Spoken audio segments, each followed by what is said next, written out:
Hello and welcome to this video series on the Oral History Metadata Synchronizer, known as OHMS for short. My name is Wyatt and I am with the Oral History and the Liberal Arts Initiative. In these videos, I will show you how to get up and running with the Oral History Metadata Synchronizer. These videos are primarily for folks working on OLA-funded projects, but anybody who is new to OHMS may find these helpful. The Oral History Metadata Synchronizer is a powerful web-based application that allows oral historians to organize and put metadata into oral history interviews. This makes interviews significantly more accessible for researchers or other interested people. This is an example of an OHMS interview. As you can see, we can listen to the interview here. And this section down here contains a transcript of the interview. And this transcript is synchronized with a video, so we can read through the transcript and see one of these timestamp markers. And if we click on this, we'll be transported to that part in the audio. Alternatively, I can switch to index mode, which shows index marks or chapter marks that the creator of this interview made to organize the interview. If I click on one of these index marks, I can now see a synopsis of the segment, along with a partial transcript, keywords, and Library of Congress subject headings. So these keywords are searchable. So we can go ahead and search something like school,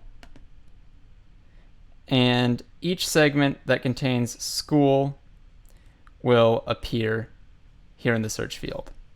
And you can do the same thing in the transcript. So we can search the transcript for school, and every instance of the word school will appear in this box right here. Index marks and the search feature make finding relevant content in oral history interviews significantly easier than it would be if all you had was the interview audio. This is what makes OHMS such an incredible tool for oral history.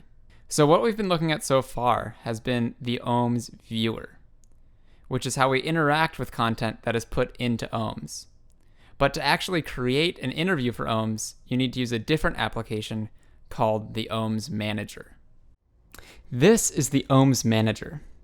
This is where content creators input all of the information that is seen in the OHMS viewer.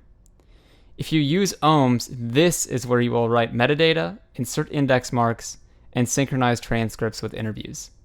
Without the OHMS Manager, there would be no content in the OHMS viewer. One thing that is important to note is that the Oral History Metadata Synchronizer is not a media repository like SoundCloud or YouTube. Interview files cannot be uploaded and hosted on OHMS.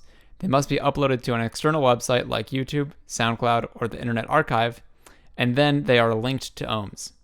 If you are working on an OLA-funded project, you will probably upload your interview to the OLA website and then link to OHMS. I'll show you how to do this in a later video. So that's it for this video. I just wanted to give a general introduction to the Oral History Metadata Synchronizer. In the next video, I will show you how to create a project, insert metadata, and link your media to your OHMS project.